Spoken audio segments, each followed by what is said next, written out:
Hey guys, welcome to my channel. I hope you're all doing very well. This video is coming to you guys a little bit later than anticipated because I don't know if you can tell from my voice, but I am very sick. I am so ill. So these past few days I haven't really been able to post anything because I've been losing my voice.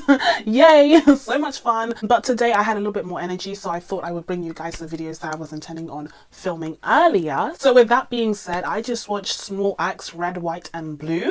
Let's talk about it.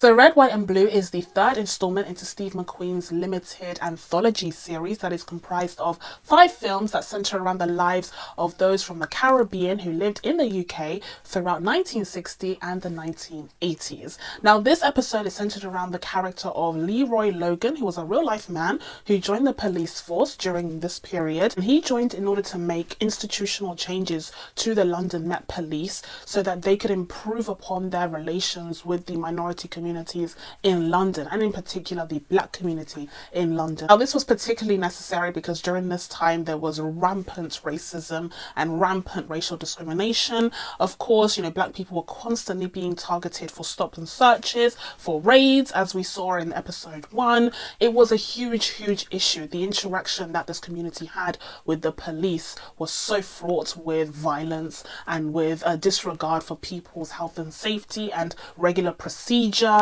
that it was a terrible contentious relationship that the communities had with the police due to the police's racial biases. So then here comes Leroy Logan, who became a police officer in the 1980s. Now he was already a scientist with a PhD, so he didn't need this job. Like, he didn't take this job because he needed it. He did it because he saw firsthand how terrible the police's interactions with the black community in London were, and he wanted to make a difference on that front. So he joined the police force in order to do so from the inside. And you've heard that oftentimes, some people will try to tackle racial discrimination or any other prejudices within an institution from the inside so that they can see how those internal procedures work, they can be part of the organization, and they can make change from there. Now Leroy Logan actually has an incredible legacy. He was actually a superintendent in the police force, and up until 7 years ago he was one of the top police officers in the country, which is pretty incredible. He was also instrumental in a lot of key cases to do with racial discrimination within the police. Of course, Stephen Lawrence comes to mind. He was involved in the inquiry surrounding that case, as well as the case of Demilola Taylor, and in both of those cases it was very much thought that the police's mishandling of those cases was due to the racial bias and the racial discrimination within the police force itself. So I definitely feel like the exploration of this character was very much needed and necessary for this series. It's something that I didn't know anything about, and that's just a running theme throughout this series overall, because I'm not as familiar with this time period and with this community as I would have hoped. But this series has just been shining a spotlight on so many different parts of British black history that have been kind of forgotten, kind of obscured, and I love the fact that once again Steve McQueen is bringing this to light. Now one could question whether or not Leroy's contributions were enough to bring about institutional change to the police force. I definitely see a lot of discourse happening right now about the institutional racism that still exists in the Met today. So one man can't change everything, and indeed for a lot of people joining the police force itself wasn't a way to bring about that change to begin with. For some people, they firmly believe that using the master's tools will never dismantle the master's house, which basically means that using the same tools of the oppressors is not going to bring about the downfall of the oppressor. It's just going to give you perhaps a short-term win, maybe a few concessions here or there. But if you actually want systematic change to take place in an institution, you're going to have to tear it all down. You're going to have to, either defund the police, or you're going to have to get rid of the police overall. Depending on your different perspectives, some people truly think that the only way forward is to just get rid of it all and start from scratch, because the roots and the foundations of these institutions are so racist to begin with. They're racist by default.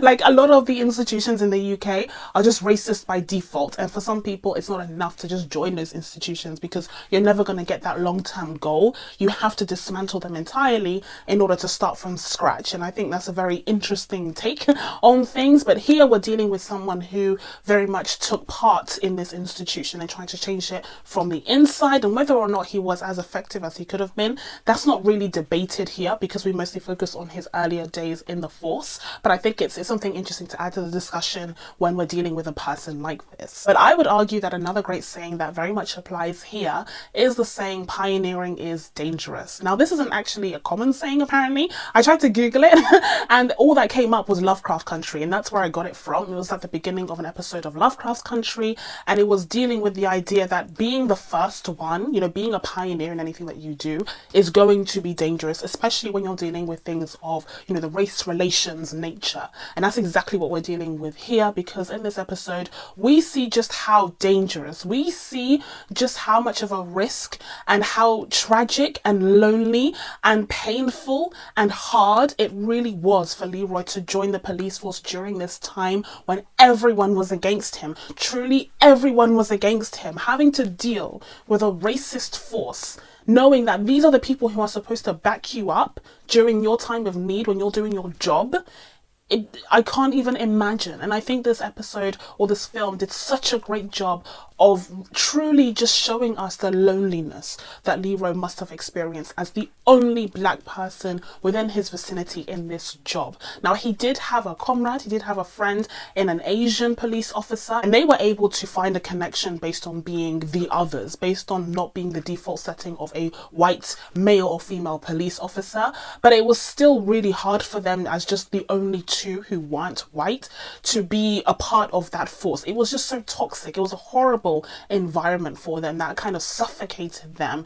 And I think this episode just did such a great job of showing how difficult it was for someone like Leroy to be one of the first. We scarcely think about it, but these people would have needed to be so strong, just so emotionally, physically, mentally strong to deal with the constant discrimination, overt discrimination that they must have dealt with. Now, this episode also does a great job of highlighting the hypocrisy of the police force during this time, because whilst the force itself isn't interested in ensuring that Leroy's experience working as a police officer in this institution goes smoothly, he doesn't have to face a ton of racial discrimination, they're not interested in making sure that that doesn't happen. No, but they do still want to use him as a poster boy for the recruitment process for other black members of the public to join the police force, which is very interesting. The hypocrisy, because you're going to have him stand there with his uniform as a black man in the 80s and tell everyone, look, like, this black man has joined the police force, look how great it is. But actually every single day of his life is made a living hell by his white colleagues. So, well, what's the truth? Like, where's the consistency there? And I found it very interesting that this episode touches on that, the hypocrisy of these institutions who claim to be progressive. We see it time and time again, even today. These institutions who claim to be progressive, they claim to want diversity. That's such a buzzword nowadays. But then when you're in the environment itself, it's so unwelcoming, it's so barbaric, it's so discriminative that it becomes suffocating. And I just found it fascinating to see that dichotomy as well, the public relations image that the police were trying to convey to the rest of the public versus the reality of Leroy's existence within the police force on a daily basis. And another dichotomy that this episode touches on is the fact that not everyone was happy to see that Leroy had joined the force. I found it so interesting, even more so actually, to see that his aunt had actually been encouraging of him, because she was a police, I guess, public relations liaison, like she was in charge of recruitment in some way. She worked with them basically, and that's where he got his motivation from, was the fact that his aunt thought it was a good idea for him to join. Like, she felt like it was his calling and it very much suited him and what he wanted out of his career, which is not exactly what a scientist's career could have given him. So I found that really interesting to see the support from his aunt and from certain members in the black community. But then you have, more predictably, the other members, you know, of his family, especially his father, which we'll talk about in a second, but they're very skeptical of this move, to say the least. A lot of people show their discontent. A lot of people show their anger and sense of betrayal because they feel like he's a traitor to their community because he's joined the pigs, right? So I found that really interesting to see that, you know, two different opinions and perspectives on him being such a trailblazer in the Force. And I think both perspectives have merit to them because, again, for some people, you just can't use the Master's tools to dismantle the Master's house. It just won't work. And so for them, he would be a traitor because he's joining this racist institution that has taken down so many of their brothers and sisters on these streets and just turned their communities into, you know, hell, into living hell to exist in. But for some people, like Leroy himself and his aunt, they see it as an opportunity for change to occur within the institution, and hopefully that change would be in the long term so that other members of the Black community, or, you know, people of color in general, when they join the police force in the future, they would have so much of an easier time. And I think ultimately, to be fair, he was right because we needed people like him to join the force, to be the first ones, so that we could have the environment and we can have the diversity of the people who work in the police force to exist today. So now let's talk about some of the acting in this episode. I thought the acting was incredible here. I think John Boyega took this opportunity with both hands and relished in it. He really shone as the character of Leroy Logan. I think his portrayal of this character was excellent. The nuance in his performance, him having to deal with the constant racism, the unrelenting racism, overt racism. That's the thing. Side note, the overt racism that I'm experiencing in this series, like in this series of films, is pretty shocking. Sometimes, like, I have to just laugh, you know, because I feel like in the UK, you know, people have this disillusionment that racism just doesn't exist. But I feel like it's because it's been such a long time since this level of overt racism has been around. That's kind of been eradicated for the most part, at least in, you know, very diverse areas like London. We don't see that quality of overt racism nowadays. Whereas when you're watching this series, and of course it's set in the 60s to the 80s, seeing people talk like that and treat others with a lack of respect and so much hatred is, yeah, it's almost funny. Like, you almost have to laugh. But anyways, seeing John Boyega's performance as he has to interact with that on a daily basis, I think it was very compelling. I think he did an excellent job. I also think he did a great job of maintaining his dignity during those moments, but at the same time showing just how fed up he got and how much anger he was building up inside of him as a result of constantly being beaten down and having his life being put at risk because his fellow members on the force wouldn't even answer his call for backup. Like, all of that just building up. I think he did a great job of portraying the quieter moments where he wanted to hold it down and he just wanted to maintain his dignity and pride, and also the bouts of anger that he must have felt, and rightfully so, because he was dealing with so much oppression. And as I mentioned earlier, I also wanted to touch on the father. I think the actor who portrays the father, his name escapes me right now, but I think he did a great job as well.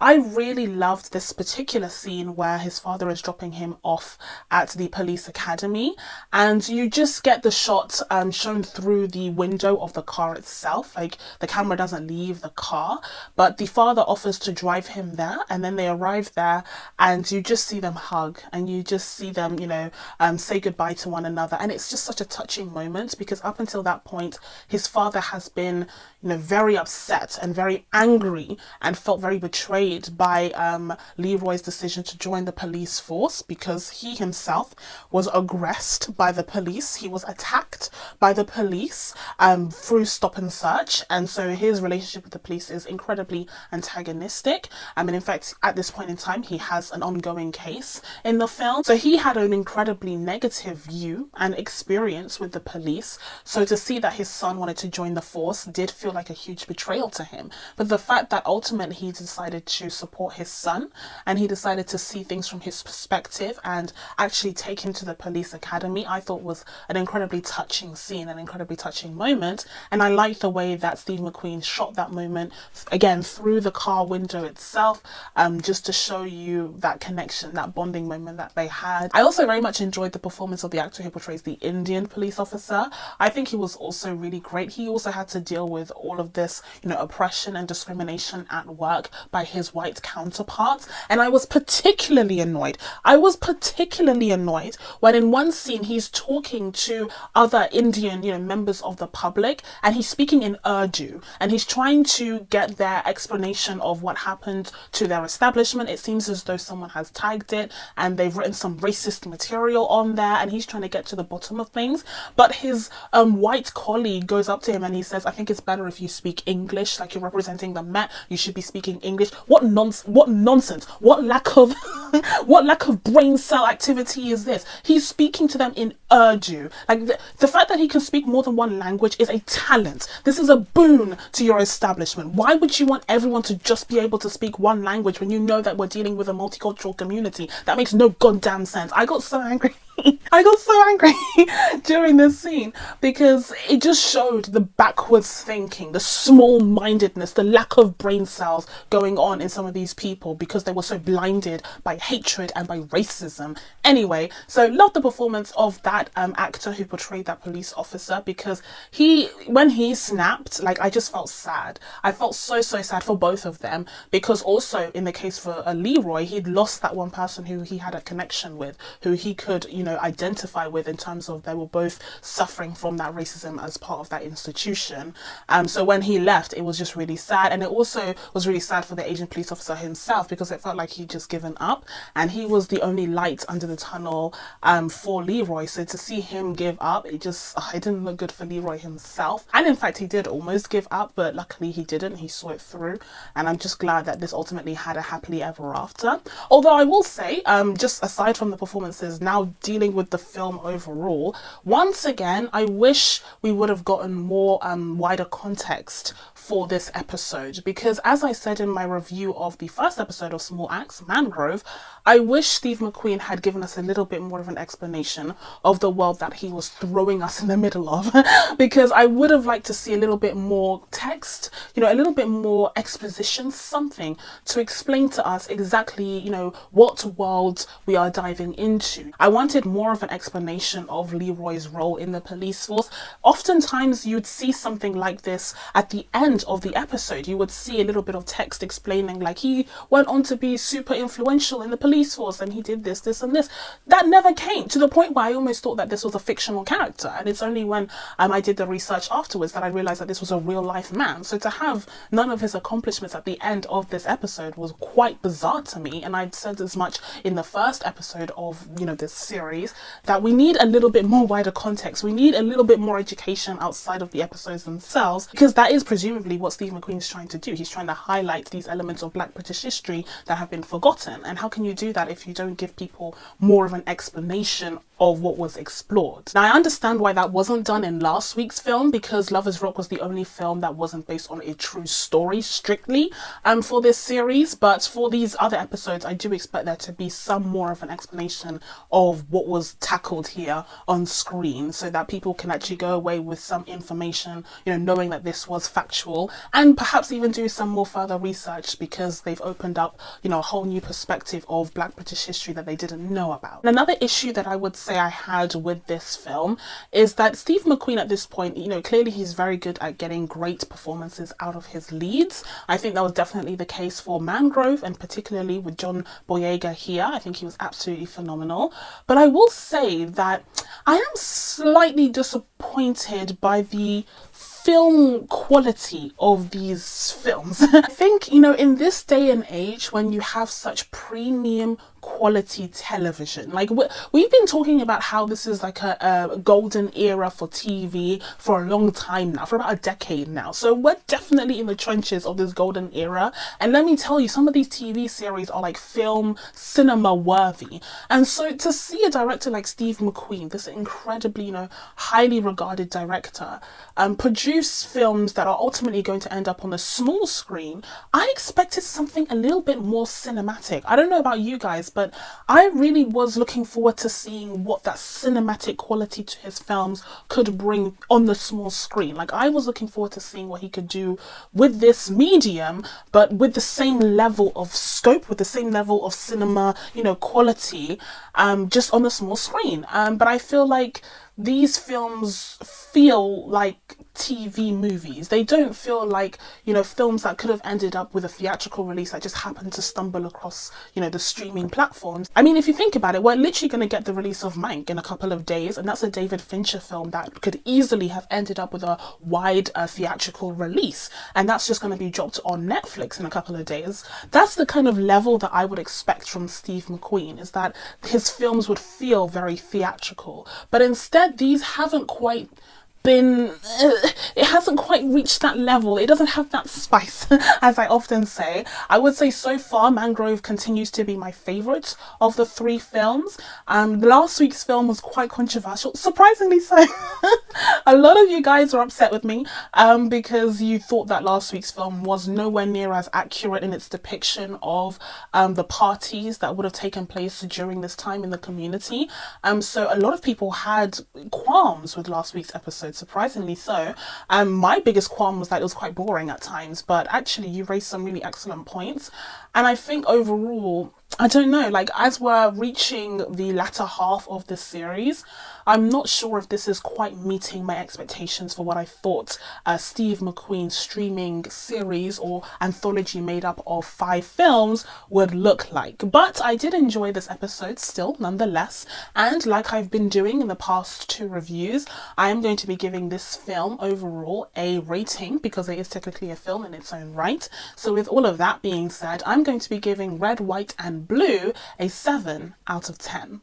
So that's it from me. Now that I told you guys my thoughts on Red, White and Blue, it's time for you guys to let me know what you thought of this episode / film down in the comments below. Once again, I'm so sorry if I haven't been able to match that same energy that I usually do, but I'm just so tired and so ill. Please be sure to subscribe to my channel and turn on your notifications so that you can be told when I upload next.